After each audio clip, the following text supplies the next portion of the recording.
just kind of a little bit about who I am and kind of the day job or whatever. So Chris Anacio, I'm a technical director in CERT. So at one point in time, many moons ago, that actually had some kind of meaning. Now it's just a trademark. I work for a federally funded research and development center. We are funded by the United States government. But I am a Carnegie Mellon University employee, so the U.S. government funds Carnegie Mellon University to operate the center. CERT is part of the Software Engineering Institute, so the SEI part of the world is focused on how to build better, bigger, large software on time, on budget, and the CERT program that I'm in is actually a security component of that. So that's just to kind of give you a little bit of background about who we are and kind of some of the security stuff we do. We were actually created as a result of the Morris worm that at one point in time kind of took down the internet, and we've been coordinating security ever since. So I'm just going to kind of dive into it. Feel free to jump in and ask questions if you have them, and I'll try and handle them as we go, and I may punt you to later in the presentation if that's appropriate. So can everybody see the slides? Yes, thank you. Okay. All right. Hey, you'd think that this would, all right. So there, get that out of the way. You can read the fine print later. All right, so I broke it up into these kind of areas, and so they're a little bit, it's going to be, 5 different things entirely. I did put in some passive pervasive, although I will only touch on it just a little bit, and I'll tell you some of our history and how we've worked on that area over time. So a lot of what I'm going to talk about is how folks who do security operations talk about routing and think about routing. I will talk a little bit about threats, and then here I'm going to talk about kind of the big picture of routing and how it's used in a little bit for defensive operations and a whole bunch of it for offensive operations. Now, it may not touch on what you think of as kind of, how can I make a routing protocol better, but it should hopefully give you a bigger picture of how we go about analyzing about routing. So diving in, so from a defensive point of view, when we talk about routing from a bigger picture point of view, a large portion of it is we think of it as kind of another information source. We do analyze routing for routing's sake, so things like route views, Renesys data. We want to understand, what routes are happening, who's advertising what parts of the internet, what's happening on there as far as kind of the structure goes. But then, a big part of that is we believe that we can have a packet come into our sensor on a defensive network, from a defensive posture on the network, and we can figure out how that packet got to us. The star is there because I'll touch on that exact same topic later, so you don't have to tell me about some of the fallacies here. Another part that we do if you have a big enough network, so as I said, I'm a federally funded research and development center, so I have some interest in the DoD's NIPRNet, their unclassified network. We want to look at large-scale routing structure across the globe and understand our connectivity to it so that we can be sure that we're providing a high availability, highly resilient network. So we look at path diversity, provider diversity, how we connect to those points, and routing comes into play a huge amount there. So we're analyzing kind of what's happening on routing systems all the time, and we look at that from what would give us the best stability and point of view. Inside of NIPRNet, as you can imagine, there's multiple routers kind of right inside our border, and we use those obviously to provide another layer of availability. with our point-to-point links, et cetera, that connect that next level of connectivity for us. All right. So how do I use routing to my advantage from the offensive point of view? So we can do the same kind of analysis that we would do from the defensive point of view. We want to choose attack paths wisely. We still want to prefer path diversity.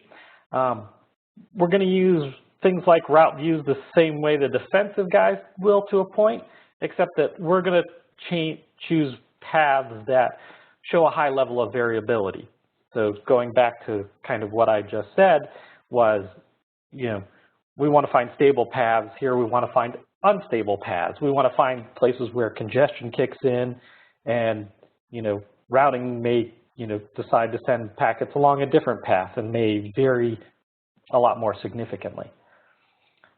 The other thing that we do from an offensive point of side is we want to understand internet structure. So we're going to combine what we see from a routing point of view, and we're going to look at things like undersea cable maps. We're going to try and determine highest value choke points across the physical layout of the internet. And we can do, these are the places where we're going to find strategic advantage across the internet as a whole. So, if you're that choke point in some part of the world, then, people are definitely looking at you. And so you can go look up this example. It's called the EPEG cable. This is one of the cables that goes into the Mediterranean. When that cable was cut, traffic took a whole new route across the world, routing through a bunch of European and Asian countries that the traffic wouldn't normally have gone through. And so if you are a Western country, that may be disconcerting. All right, this is going to be a little bit more interactive. I have a feeling that most people are muted, but so this is going to go back a little bit to that kind of EPEG example. So this, submarine cable map. This will show you all sorts of great things about submarine cables. So obviously here's Egypt, and there is the major hunk of cables that go through and connect Middle East. It goes through the Sinai. And this is a set of cables that has traditionally represented some problems for getting cut. And we can argue whether or not the cuts were intentional or not. Certainly some of them are not intentional because it's in such a highly trafficked area with boats. Some anchors have been known to actually slice these major submarine cable systems. And so, this represents a whole other set of things we look at from what this means to routes and traffic flows. All right, so here's another really interesting submarine cable. Does anybody know why anyone would do this why would you ever run a submarine cable this way? Does anybody have a guess?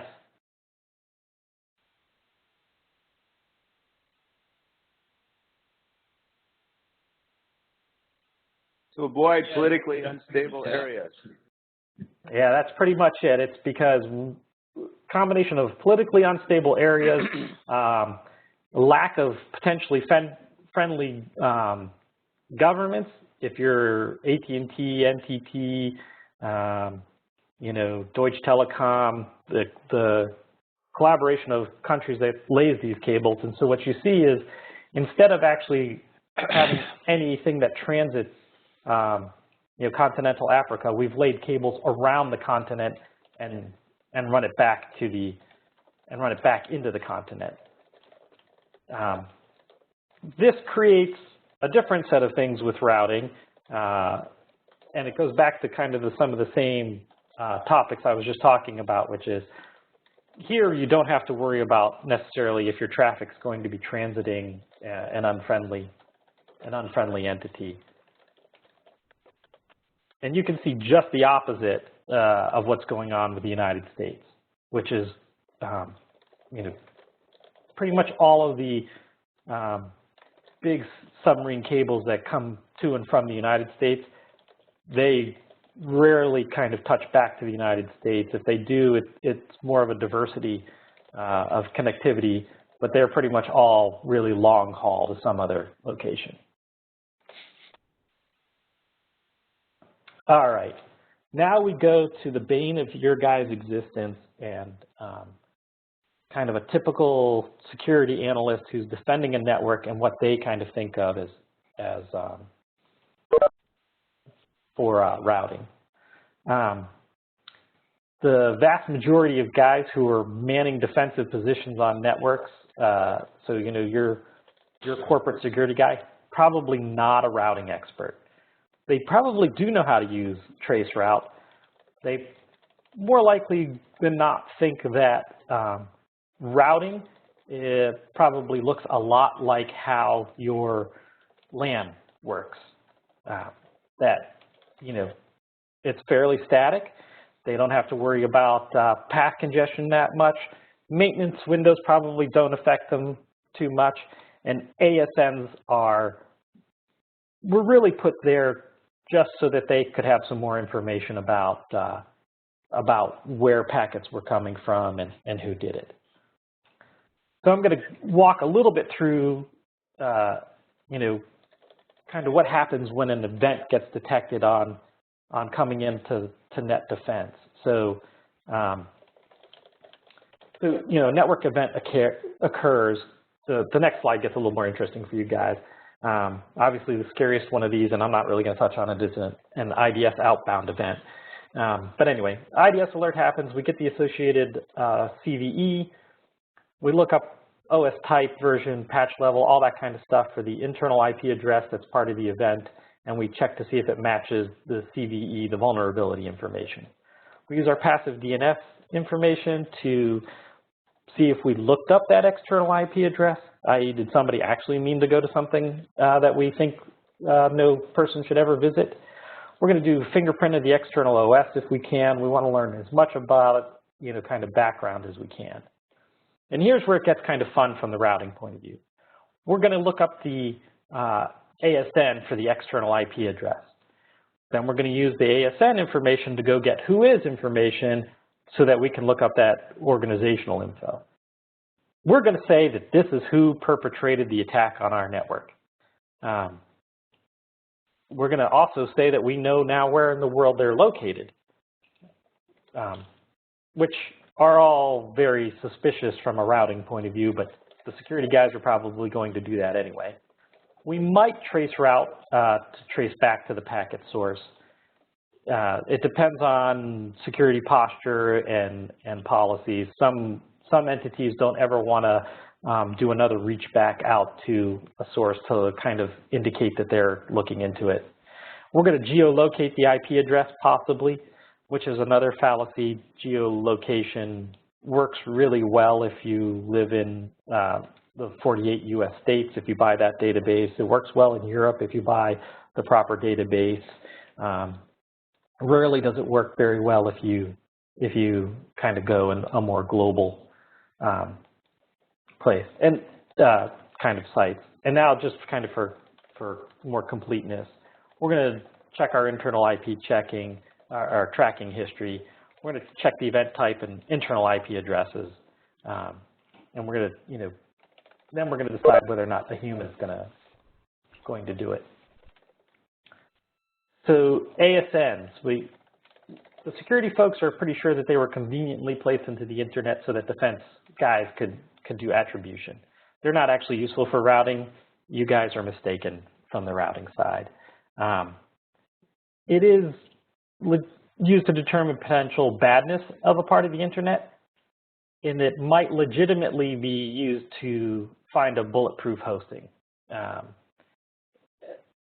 There are absolutely ISPs who will not pull folks off the internet no matter what kind of awfulness they're doing, and that's a real problem. We'd love to be able to find a way to get rid of those. Now, I put most net defenders are analyzing route views. Most net defenders, that's a mistake. Most net defenders are not analyzing route views. and most net defenders certainly are not routing experts, including me. I might know a little more than the average guy about routing, but I'm actually a network sensing person at heart who's not allowed to do meaningful work because somebody made me a manager. All right, so we do have we have a few people who actually spend their time analyzing routing as part of the organization. And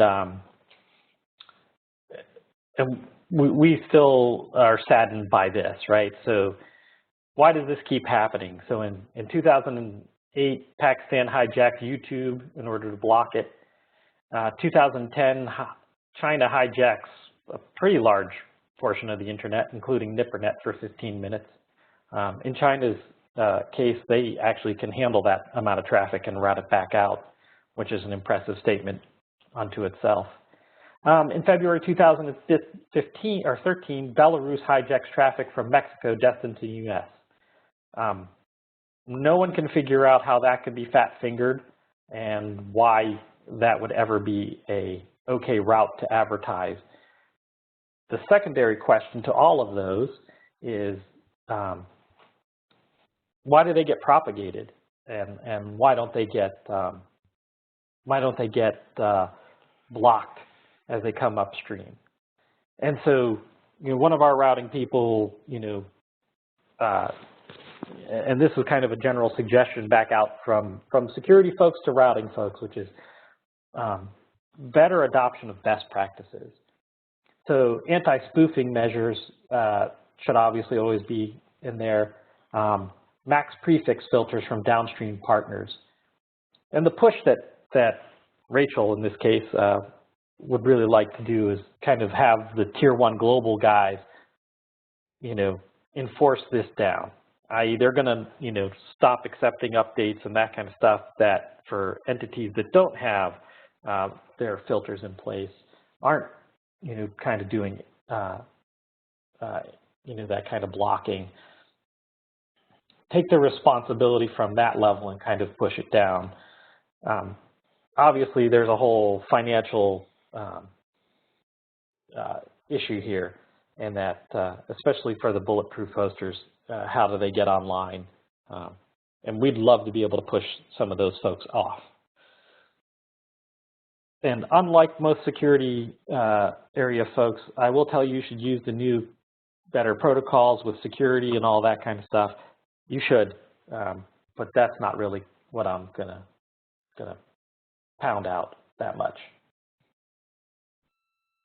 All right, passive pervasive. So, and hopefully you guys should get a little more interactive. If I'm really boring everybody, you should probably let me know too, but I'll go into this a little bit. So this is really hard to prevent. You really need to kind of do encryption the whole way down. And even if you did encryption down to that level, if you did point-to-point encryption on all your links, you'd still have the problem of how do you route traffic.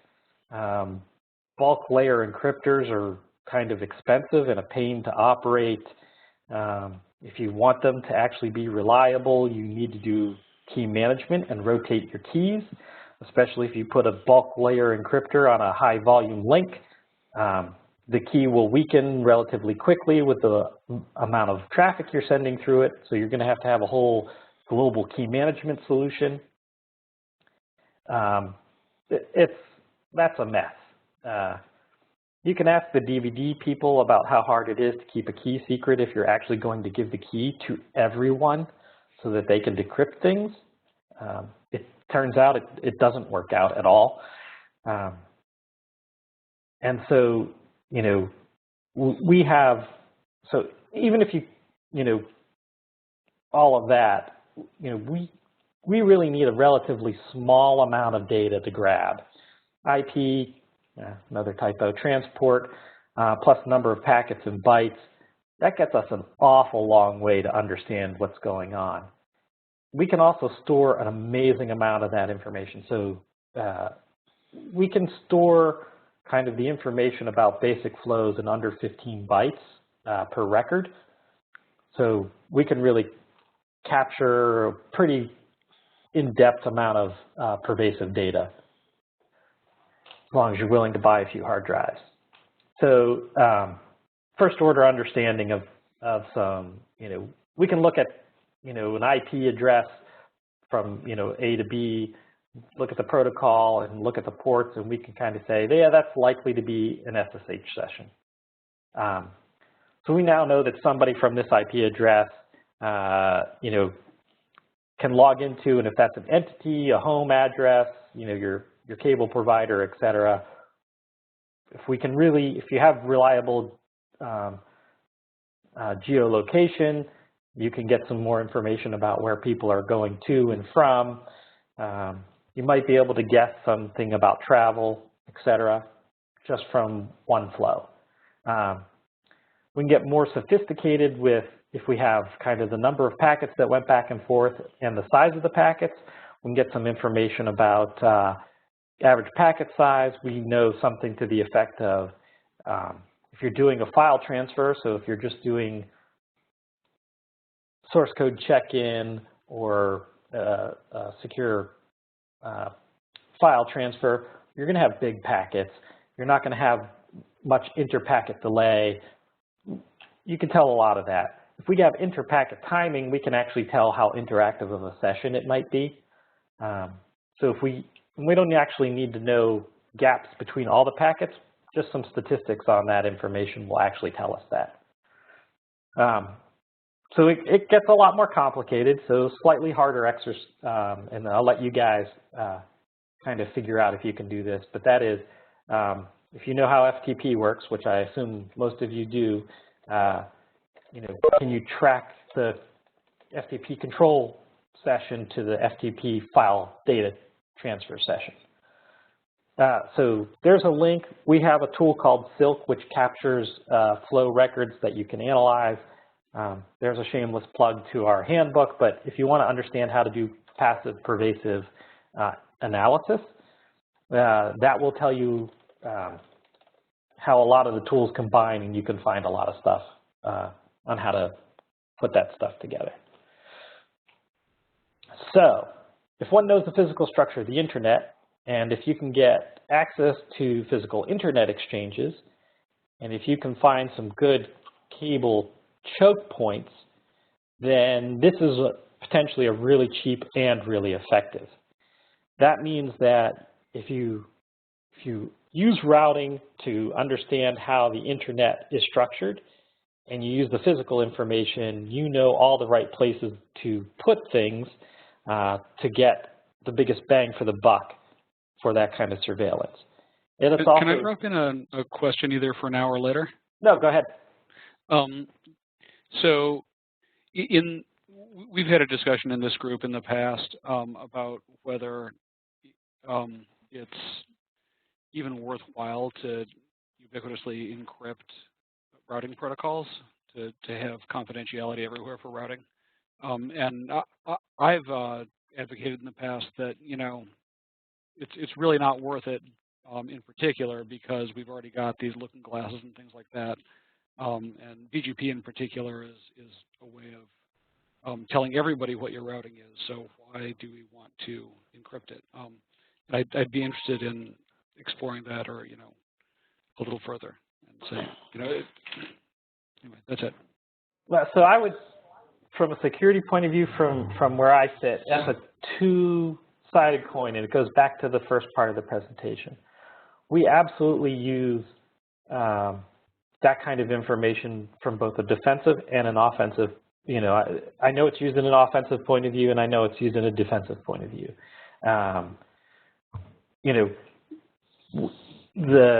If I go back just a few slides and I say, hey, these events keep happening, where it's one thing where when Pakistan advertises a slice of internet that is YouTube and YouTube goes offline, there's a lot of people around the world scratching their head going, what happened to YouTube? So that's kind of hard to hide behind, especially since YouTube was turfing the traffic, or Pakistan was turfing the traffic. It's another thing when an ISP in Belarus advertises parts of the internet that take Bank of Mexico traffic destined for New York, and they route it the whole way back through Moscow and back around the globe and do deliver it to New York. Without the kind of visibility into route views, you might notice in latency and network performance that that's happening.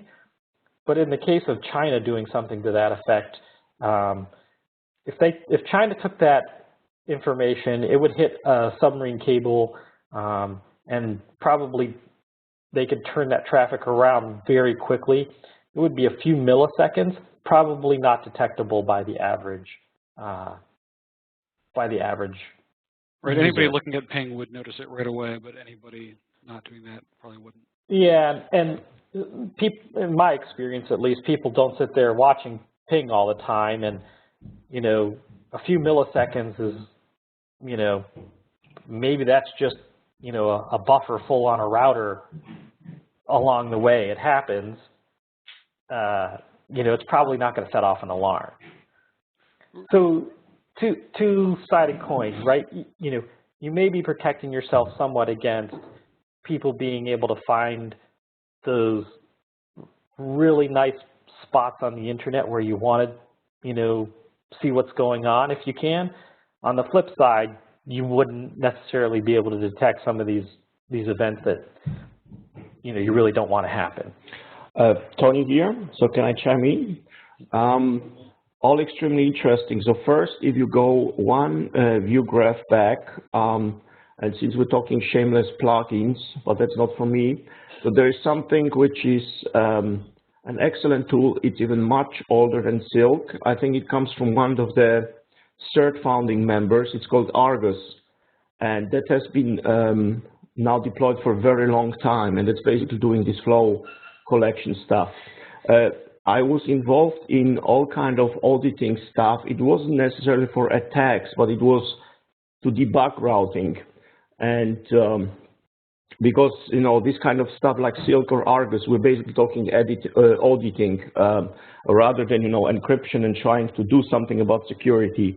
You basically gather everything to go post-mortem analysis very often. And my experience has been excellent in this respect. So I was involved in some kind of attack detection. That was more on the fringes. And the stuff is showing up. But you mostly only know afterwards that you have to look at stuff. And when you have these kind of traces, all kind of funky fingerprints are showing on TCP windows, on delays, and so on, right? So you can start to draw conclusions.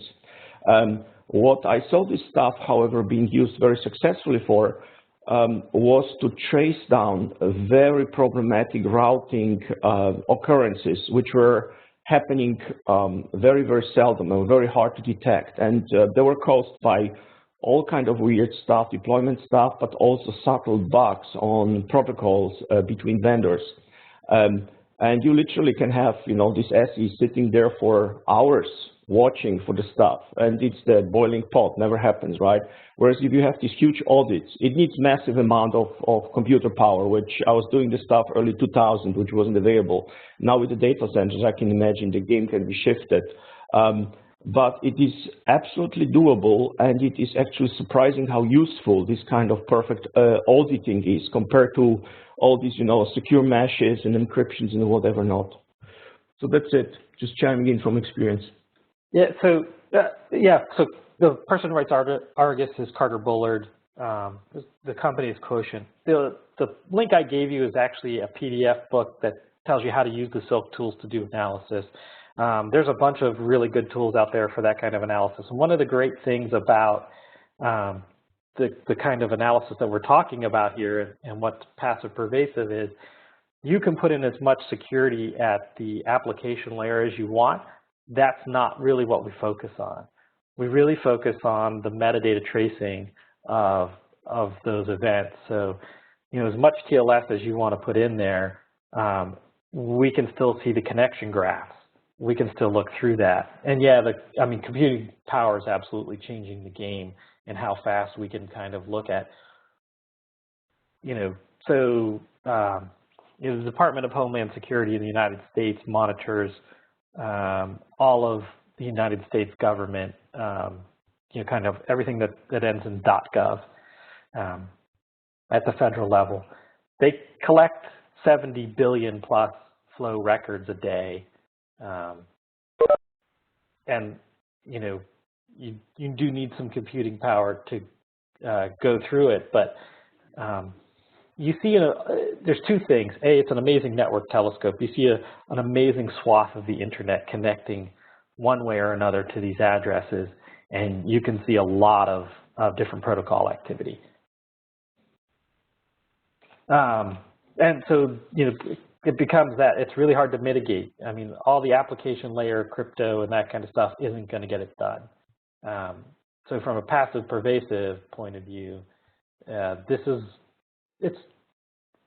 it's relatively speaking, capturing this kind of flow level data. There are absolutely times when flow level isn't going, kind of data isn't going to get an attacker what he wants, but flow level data is probably going to tell the attacker where he wants to spend more dollars or effort or time working on this. If you back to kind of the question from a few minutes ago, if you do encrypt all of the BGP routes and that kind of stuff, so if you guys are familiar with Hacking Team, which was a private hacking company in Italy who sold a lot of offensive custom malware, that kind of stuff to governments around the world, they were broken into actually by a routing attack as part of it. It was actually a routing attack that took their command and control system offline, rerouted the command and control information to another location, and then they took over the command and control system for the malware system and springboarded from there. But in the dump that was the break of Hacking Team, there were cases where Hacking Team participated with governments to use BGP hijacks in order to attack targets. So it is actually used. I mean, there's evidence out there in the world. I have no idea how often it's used, but definitely it is a technique. Route hijacking really is an actual problem.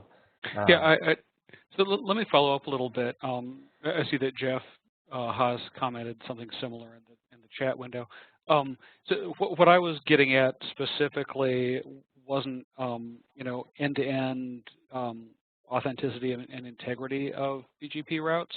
So that's kind of what's worked on. Well, it is what's worked on with BGP-SEC and CIDR, for example.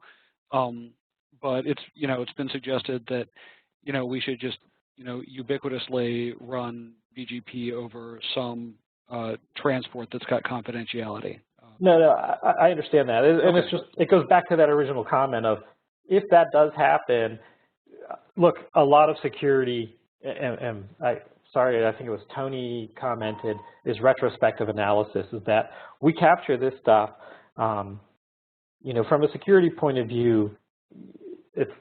You have two games you're playing at, right? Are you capturing the routes, with at the wire level though? Or are you, sniffing the session and saving it that way, or are you listening to a looking glass where it's broken out more conveniently for you? So in general, the largest data pool that we typically use is the route views. So that's a looking glass. Right. So that wouldn't even be affected at all by encryption. Right. Now, for networks where you're really doing a much more in-depth defensive, on a network you own, and if you're NIPRNet, for example, you're doing a much more in-depth capture of routes. Yeah,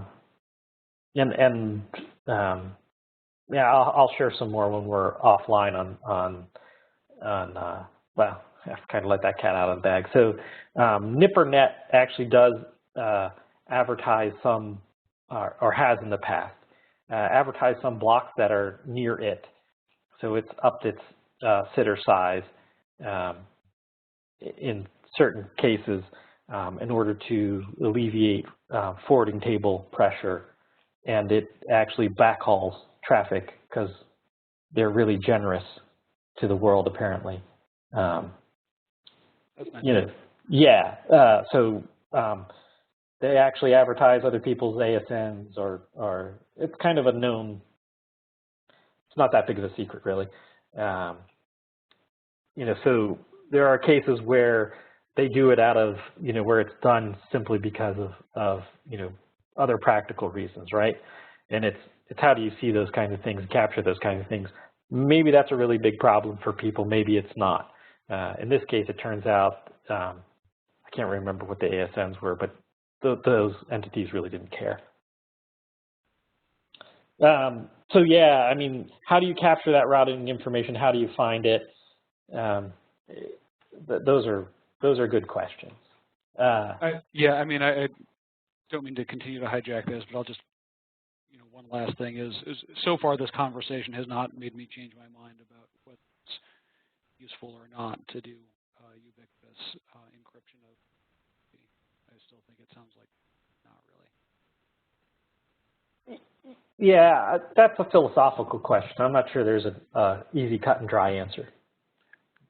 John, you probably should clarify whether you're talking about integrity, confidentiality, or both. I'm talking about confidentiality. Okay. Yeah. From an integrity and authentication point of view, I would argue strongly that we should have those. Confidentiality is a two-edged sword. Yeah, and I would actually, you know, argue from slightly the other end of things. There's just way too many useful things that people tend to do with the unencrypted versions of the routes. Admittedly, you can do just as many bad things with them.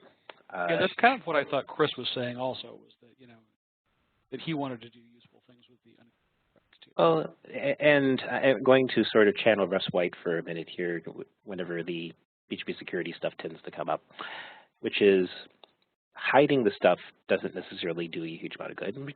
Encrypting the stuff doesn't necessarily help you if you have the ability to actually impact forwarding. Where hiding the routing information helps you a little bit in areas of the internet where you don't need to see everything, is that ability to hop into the routers and either tunnel, static route, do whatever it takes to actually get, you know, some set of attacked traffic to take a path that really doesn't follow routing, but the information routing is used to sort of set up the path to actually get the attack to complete. So the active hijacks of being able to intercept something and then actually get it to the end source so that, you know, the attacked party doesn't notice is really where seeing stuff does help you. The problem with that is that the same information is also used to be able to troubleshoot when this stuff is actually happening, but it's not intercepted traffic. And to solve the interception problems, you know, just like any man in the middle, you have to resort to lower layer encryption. So the forwarding information is obviously sensitive in some cases. You know, some of the stuff, especially for non-transit type routes, you know, things that it's not being exchanged across the general internet, those are sensitive. Those shouldn't leak. But, you know, the rest of it probably, I think, is more useful in the open, just because it actually helps you see that stuff is getting there via the paths you expect it to. Yeah, I mean, that pretty much sums up. It's, yes. All right, so thought game.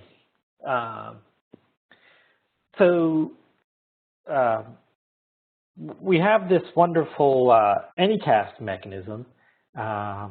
So what if some kind of rogue ISP, maybe one of the bulletproof hosters, can manage to get an Anycast route published in the right places? And just like everything else with Anycast is, you know, kind of, you know, routing closest person can answer this. So what if you can get an Anycast route into the right place so that you can answer it up, you know, so that you can get a relatively small swath of users? And what if, you know, that was against something like Ultra DNS, which uses Anycast to answer DNS? And so, you know, some of the root of DNS is using Ultra DNS. So you could potentially hijack DNS for a very small slice of the internet. So, you know, one of those questions is, how would you find that if it happened? And then how would you fix it? So the great thing about DNS is it's a little bit of the trust root of the world. We sign certificates and all of that manner of goodness with DNS names. So if you can snatch the very top of DNS, you can do some really cool stuff. So, you know, especially with an anycast type attack, and if you get those in the right, you know, kind of routing distance place, then you've got something kind of cool. So that's what I wanted to leave you guys with, is something to think about in terms of that, because that's a much harder thing to detect and a much harder thing to react to. That's all I have, folks. So.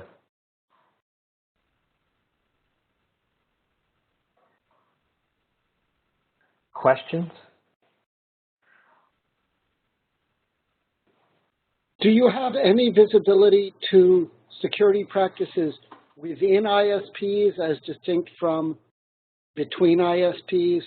For example, there was a discussion when we had CARP that the only reason ISPs were turning on ISIS authentication was that it was a better checksum than the built-in checksum. They didn't care about the security mechanisms and security capabilities. Do you have any data on that kind of thing? So, some. So what I would say is something to the effect of, in really broad, vague terms, I would go back to something like this and tell you that if you sit in one of those particularly sensitive places, your ISP will be of particularly a much larger amount of interest than others. And you know, for what's in the general press from Snowden, et cetera, you know, we look at potential attacks against Belgian Telecom and some of that kind of stuff about the levels of penetration to ISPs and major internet exchanges. So the two pieces that implies as far as the answer to the question really goes, which is security practices at ISPs. You know, if you're doing your A game, then you're worried about your supply chain. You're worried about, you know, software loads, ensuring that you really do have the authorized builds, authorized, you know, the real deal on hardware, it's not counterfeit, all of that kind of stuff, and the whole way up the chain. You want two-factor across, you know, kind of all of your users and that kind of stuff. Does that help you if somebody can sideline a router in shipment from factory to your floor? Maybe not. Do you want secure protocols inside the data center? You do in that case. I mean, if somebody's going to that amount of effort, then the more secure protocols you can deploy, the better chance you have. I can't go into a lot more detail than that.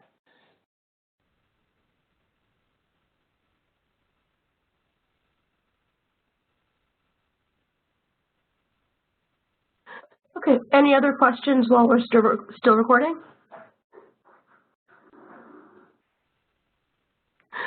Okay, if not, I'd just like to thank you very much, Chris. I really appreciate your doing this, and I'm going to end the recording now.